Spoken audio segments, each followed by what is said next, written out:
بسم اللہ الرحمن الرحیم۔ السلام علیکم ورحمۃ اللہ وبرکاتہ۔ معزز ویورز،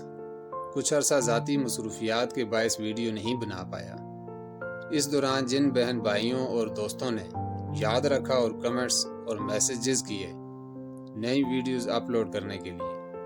ان کا تہ دل سے مشکور ہوں، اور دعا ہے کہ اللہ کریم انہیں زندگی کے ہر میدان میں کامیابیوں اور کامرانی عطا فرمائے، آمین۔ پیارے دوستو، آج کی ویڈیو قدیم اور کارآمد پرندے کبوتر کے بارے میں ہے،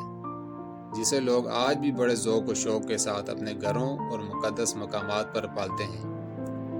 جسے اگر روحانیت کا استعارہ کہا جائے تو بیجا نہ ہوگا۔ آج سے تقریباً 5000 سال قبل یونانی قوم نے کبوتروں کا استعمال پیغام رسانی کے لیے کیا۔ جہاں قلعوں میں کبوتروں کے لیے بڑے بڑے پنجرے بنائے جاتے، جہاں انہیں رکھا جاتا، وہیں ان کی افزائش نسل بھی ہوتی، جو پرواز کے قابل ہو جانے کے بعد پیغام رسانی کے کام آتے رہتے۔ اس کے لیے وہ اچھی نسل کے پیغام رساں کبوتروں کا انتخاب کر کے انہیں پالتے۔ دوستو، بعض لوگ کبوتر کو دیگر پرندوں ہی کی طرح ایک عام سا پرندہ تصور کرتے ہیں، حالانکہ کبوتر اپنی پیغام رسانی کی صلاحیت کی وجہ سے دیگر پرندوں سے منفرد اور امتیازی حیثیت رکھتا ہے، جو کہ زمانہ قدیم سے ہی محلاتی پیغامات ایک جگہ سے دوسری جگہ پہنچانے کے علاوہ جنگوں میں بھی پیغام رسانی کے لیے استعمال کیا جاتا رہا۔ وہ اس طرح کہ جب کسی ملک کے سپہ سالار اپنے ملک سے ہزاروں میل دور مہم جوئی میں مصروف ہوتے تو اپنے ملک کے ارباب اختیار اور دیگر سپہ سالاروں سے رابطے کے لیے کبوتروں کا استعمال کرتے، جس کے لیے وہ کبوتر کے پنجے میں چٹھی باندھ کر اڑا دیتے، اور کبوتر پرواز کرتے ہوئے مطلوبہ مقام پہ پہنچ جاتا، جہاں اس سے چٹھی وصول کر لی جاتی، جس سے مہم جوئی میں مصروف افواج کے حالات سے آگاہی ہو جاتی۔ جبکہ یہی کام اگر قاصد کے ذریعے کیا جاتا تو اس میں مہینوں لگ جاتے۔ تب بھی اس بات کی گارنٹی نہیں ہوتی تھی کہ پیغام مطلوبہ جگہ پہ پہنچ بھی پائے گا یا نہیں، کیونکہ شدید سفری صعوبتوں کے ساتھ ساتھ ایک چیز جو ان سب سے اہم تھی، وہ دشمن کا پھیلایا گیا جاسوسوں کا جال تھا، جو ہر پیغام لانے اور لے جانے والے پر نظر رکھتے۔ ایسے حالات میں قاصدوں کے ذریعے پیغامات بھجوانے اس قدر آسان نہ تھے، جبکہ دوسری طرف کبوتر یہ کام چند منٹوں میں سر انجام دے دیتے۔ اور آج کے دور میں جنگی مقاصد کے لیے کبوتر فرانسیسی، سویڈن، چائنیز اور سوئس کی افواج کے استعمال میں ہیں۔ خواتین و حضرات، اسلامی تعلیمات کی روشنی میں بھی کبوتر، چڑیا، طوطا یا کوئی بھی پرندہ گھروں میں پالنے میں کوئی ممانعت نہیں،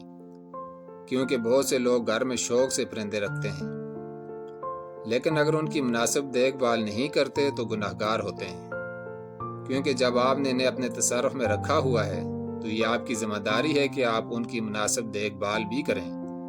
ان کی رہائش خوراک کا مناسب بندوبست کیا جائے اور انہیں سردی گرمی سے محفوظ رکھا جائے۔ حدیث مبارکہ کی روشنی میں بھی گھر میں پرندے پالنے میں کوئی حرج نہیں۔ صحیح بخاری کی حدیث 2291 اور مسلم کی حدیث 1692 میں روایت ہے کہ حضرت انس رضی اللہ تعالیٰ عنہ کے چھوٹے بھائی نے ایک پرندہ پال رکھا تھا، اور جب بھی نبی کریم صلی اللہ علیہ وآلہ وسلم ان کے گھر تشریف لے جاتے تو یوں دریافت فرماتے: اے ابو عمیر، اس پرندے کا کیا کیا جس سے بچہ کھیلتا ہے؟ اور نبی کریم صلی اللہ علیہ وآلہ وسلم نے انہیں پرندے رکھنے سے منع نہیں کیا، اس لیے پرندے گھر میں رکھے جا سکتے ہیں۔ بے شک کبوتر کا گھر میں پالنا باعث برکت ہے، کیونکہ نبی کریم صلی اللہ علیہ وآلہ وسلم نے بھی کبوتر کو پسند فرمایا۔ بعض روایات میں ہے کہ کبوتر پیغمبروں کے پرندوں میں سے ہے، اس کو گھر میں پالنا جائز ہے، اور حضرت نوح علیہ السلام نے بھی کبوتر کو دعا دی ہے: جس گھر میں کبوتر ہو اس گھر کے لوگ مصیبتوں اور پریشانیوں سے امن میں رہتے ہیں، کیونکہ جنات اور دیگر غیبی مخلوقات اور ان کے بچے بھی گھروں میں کھیلتے رہتے ہیں، جو بظاہر تو دکھائی نہیں دیتے، لیکن جو علم رکھتے ہیں وہ انہیں دیکھ اور محسوس کر سکتے ہیں۔ تو جس گھر میں کبوتر ہوں وہ ان سے مشغول ہو جاتے ہیں اور گھر کے افراد کی طرف توجہ نہیں دے پاتے۔ اس سے پتہ چلتا ہے کہ کبوتر ایک نیک بخت پرندہ ہے، جسے گھر میں پالنے سے خیر و برکت ہوتی ہے اور گھر آفتوں سے محفوظ۔ ایک اور روایت میں ہے کہ کبوتر کا اگر کوئی پر جڑے تو وہ جنات کے گھر سے بھاگنے کا باعث ہوتا ہے۔ جب نبی اکرم صلی اللہ علیہ وآلہ وسلم ہجرت کر کے غار ثور میں ٹھہرے تو کبوتری نے غار کے دہانے پر انڈے دے دیے اور مکڑی نے غار کے باہر جالا بن دیا، جس سے کفار یہ سمجھے کہ غار میں کوئی موجود نہیں، لیکن آپ اللہ کے حکم سے غار میں ہی موجود تھے۔ خواتین و حضرات، اسلام کے علاوہ بدھزم،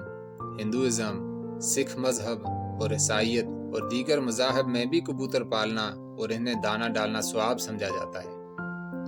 حضرت نوح علیہ السلام نے سیلاب تھام جانے کے بعد کبوتر کو ہی زمین کے حالات معلوم کرنے کے لیے بھیجا تھا۔ سکھ مذہب میں کبوتروں کے حوالے سے یہ عقیدہ پایا جاتا ہے کہ کبوتروں کو دانہ کھلانے والا شخص اگلے جنم میں کبوتروں کو دانہ کھلانے کی برکت سے کبھی محتاج نہیں ہوگا، جبکہ عیسائیت میں امن کی علامت سمجھا جاتا ہے۔ کبوتر کی ایک خوبی یہ بھی ہے کہ شیشے میں اپنے آپ کو شناخت کر لیتا ہے،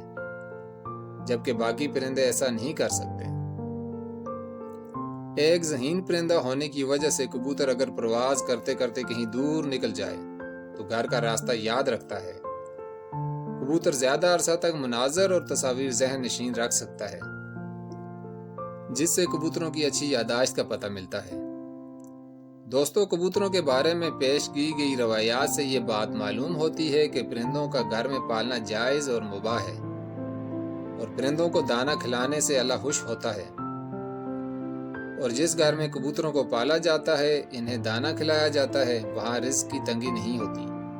اور رزق میں ترقی ہوتی ہے، اور یہ بےزبان پرندے انسان کے حق میں دعا کرتے ہیں، جس سے گھر میں خیر و برکت ہوتی ہے، خوشحالی آتی ہے۔ پیارے دوستو، امید کرتے ہیں کہ آپ کو ہماری آج کی ویڈیو اچھی لگی ہوگی، لہٰذا ویڈیو کو لائک کریں، فیس بک اور واٹس ایپ کے ذریعے زیادہ سے زیادہ لوگوں تک پہنچائیے،